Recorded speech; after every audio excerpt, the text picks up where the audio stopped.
Bonjour à tous la famille, c'est Franky Foot, j'espère que vous allez bien. On se retrouve aujourd'hui pour le résumé de la 23e journée de Ligue 1, Clermont Olympique de Marseille. Victoire de l'OM 2-0 dans cette 23e journée. Bon, ben c'était un match quand même assez compliqué, surtout en première mi-temps, on va l'analyser. Alors avant de parler du match, je voulais vous faire partager quelques infos que j'ai trouvées et franchement j'ai envie de vous le faire partager parce qu'il y a des choses vraiment intéressantes. On peut voir que Pau Lopez est le deuxième meilleur gardien des 5 grands championnats avec 83% d'arrêt. Seul Ter Stegen fait mieux, 88%. Donc bravo Pau Lopez. On peut voir aussi que Valentin Rongier est le joueur le plus utilisé sous l'ère Igor Tudor avec 2364 minutes, sans compter le match d'hier. On peut voir aussi que c'est lui qui est le plus précis dans les passes, voilà, avec 88%.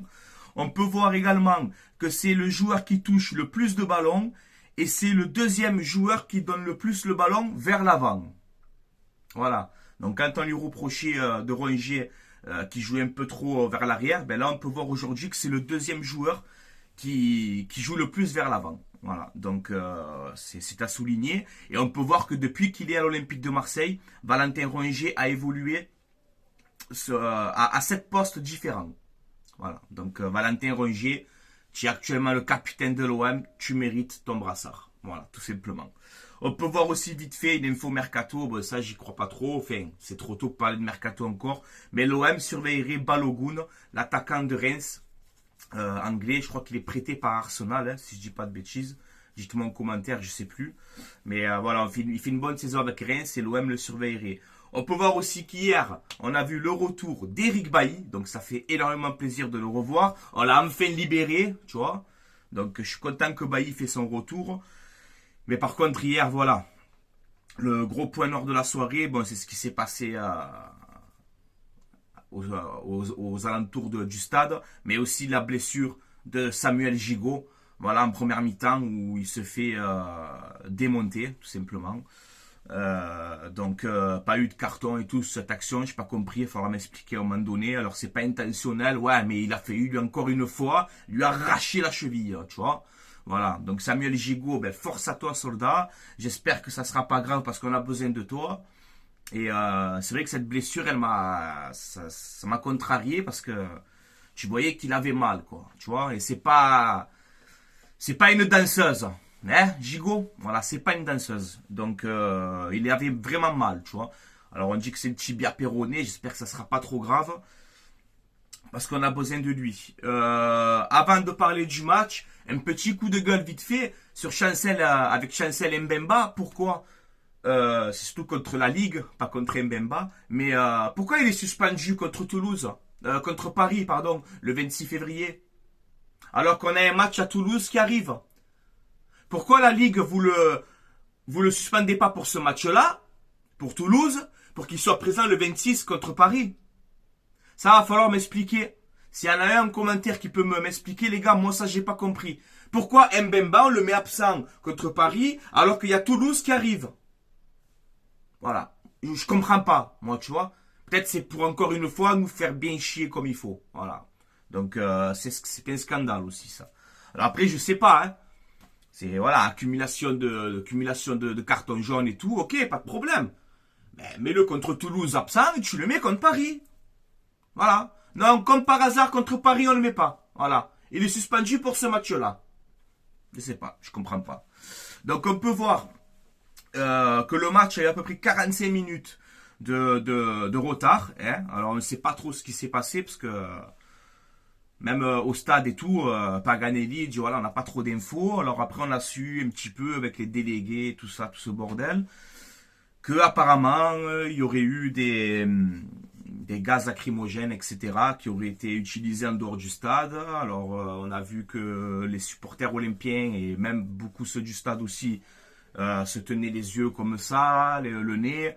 Donc, on ne sait pas trop ce qui s'est passé. Tout ce que je peux vous dire, c'est qu'il n'y a pas eu d'affrontement entre les supporters de Clermont et de l'OM. Donc, voilà. J'espère que la Ligue, ils vont pas encore nous taper dessus encore une fois, parce que les supporters de l'OM, ils ont rien à voir. On s'est affronté avec des gains. On ne sait pas vraiment ce qui s'est passé. Donc, si vous avez des infos aussi sur ça, dites-le moi en commentaire. Voilà, en tout cas, tout va bien. Après le match, enfin, tout le monde est rentré dans les tribunes. Ils ont attendu que ce nuage de gaz lacrymogène, là, ben, il s'en va pour démarrer le match. Voilà. Donc, la compo côté Olympique de Marseille. Alors, je pensais qu'il allait y avoir une petite turnover, comme on a dit dans l'avant-match. Ben non, pas forcément, tu vois. Il a fait confiance au même 11. Moi, je pensais qu'il allait y avoir un peu de fatigue. Mais non, franchement, c'est vrai que c'est des machines cette année. Et Igor Tudor a eu raison, encore une fois, ben, de mettre cette équipe. Voilà, parce qu'il a remporté son match. Donc, on a vu Paul Lopez dans les buts. Balerdi, Gigot, Kolasinac dans la défense à 3. Under et Klos en piston. Veretout rangé au milieu. Et un trio Malinowski, Guendouzi, Alexis Sanchez. Voilà pour la compo d'équipe. Les stats du match, on peut voir 38% à 62% de possession en faveur de l'Olympique de Marseille. 9 tirs à 17 pour l'OM, c'est quand même incroyable. 5 cadrés pour l'OM, 4 pour Clermont et 3 corners à 4 pour l'Olympique de Marseille. Donc on peut voir encore une fois que dans les stats du match, l'OM mérite sa victoire. Il y a rien à dire. Une première mi-temps quand même assez compliqué parce que tu as ce bloc de Clermont. Moi, franchement, je déteste. J'ai rien contre Clermont, hein, mais je déteste jouer les équipes comme ça, qui jouent bloc bas.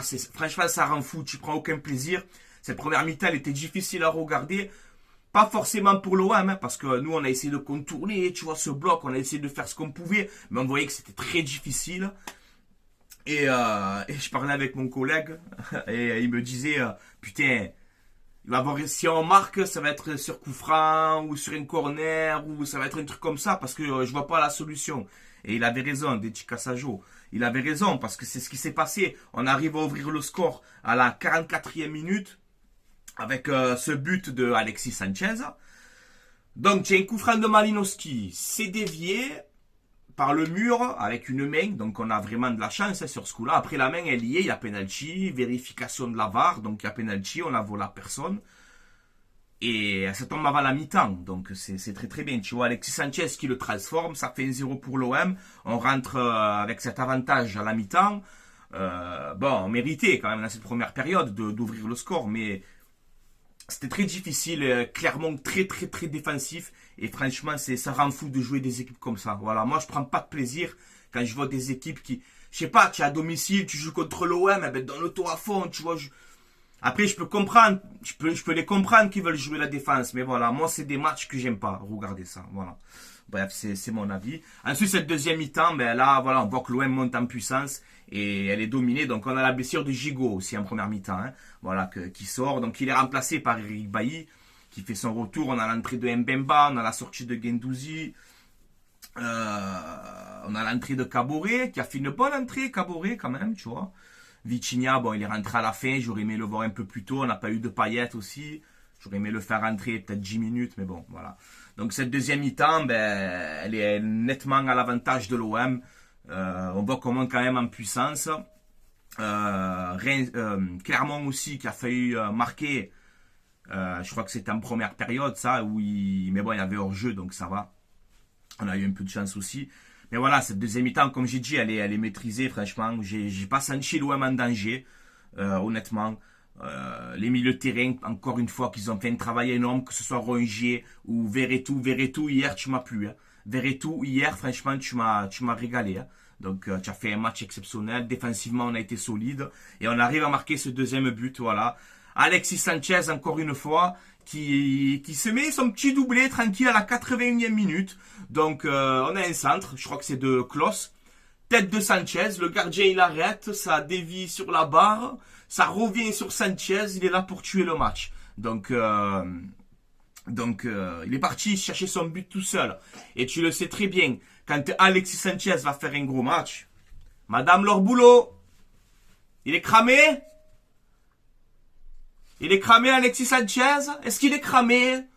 Je rigole, hein, je te taquine un peu, mais chaque fois que je vois Sanchez me faire un gros match, je pense à cette déclaration du début de saison, quand on recrute Alexis Sanchez et leur boulot qui nous dit ah mais il est cramé, je sais pas quoi, nanana, ouais, il est cramé, il est là Alexis Sanchez, il est là. Et comme je le dis depuis le début, beaucoup de joueurs devaient prendre exemple sur lui, en Ligue 1 notamment, tu vois. Beaucoup de joueurs devraient apprendre comment cavaler, comment presser, comment avoir cette grinta. Beaucoup de joueurs devaient prendre exemple sur Alexis Sanchez, un joueur qui est passé par Arsenal, par le Barça, par l'Inter, par où tu veux. Et hier, il a montré encore qu'il n'a pas été exceptionnel, mais il met son petit doublé. Et Alexis Sanchez est à l'image de son deuxième but. Pourquoi? Parce qu'il va le chercher tout seul, comme un grand garçon, comme un vaillant. D'accord? Voilà, donc il n'est pas cramé. Sergio Ramos, il est cramé. Lui, il est cramé. Mais Alexis Sanchez, il n'est pas cramé. Je suis désolé. Voilà. Donc ça fait 2-0. On peut voir que le PSG hier a perdu à Monaco, 3-1. Donc le classement, les gars, le classement, ben, on voit premier Paris Saint-Germain, 54 points. Deuxième l'OM, 49 points. Donc on revient à 5 points du Paris Saint-Germain. Troisième Monaco, 47 points, hier qui a gagné. Hein. Quatrième Lens, cinquième Rennes, sixième Lille, septième Nice, huitième Lorient, neuvième Lyon et dixième Reims. Donc on peut voir que il y a des matchs qui vont se jouer aujourd'hui. Donc c'est pas le classement final de cette 23e journée que je vous montre là. Mais voilà, en tout cas, on voit qu'on revient à 5 points du Paris Saint-Germain.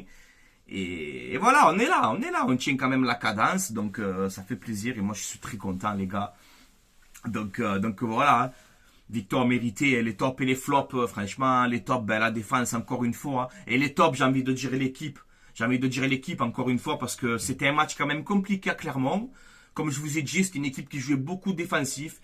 Et on n'a pas lâché, on a trouvé la perceuse pour percer ce mur. Tu vois, voilà, de Clermont. Et on l'a fait. On l'a fait avec la manière. Surtout l'image de cette deuxième mi-temps. Moi, j'ai plutôt aimé. Voilà, Verretou, tu as été énorme. Rongier, pareil. Rongier, ben, tu mérites ton brassard. Mais Verretou, hier, franchement, il m'a vraiment plu. C'est l'homme du match pour moi, hier, Verretou. Malinowski, qui a fait 2-3 bonnes choses. Après, bon, il a aussi perdu quelques ballons. Mais ça va, il a fait quand même son match. Il a envoyé de bonnes frappes aussi. Il a eu des accélérations à un moment aussi pour percer la ligne. Ça m'a plu. On a vu un Alexis Sanchez, ben voilà, qui met son doublé. Donc, ça fait plaisir, tu vois.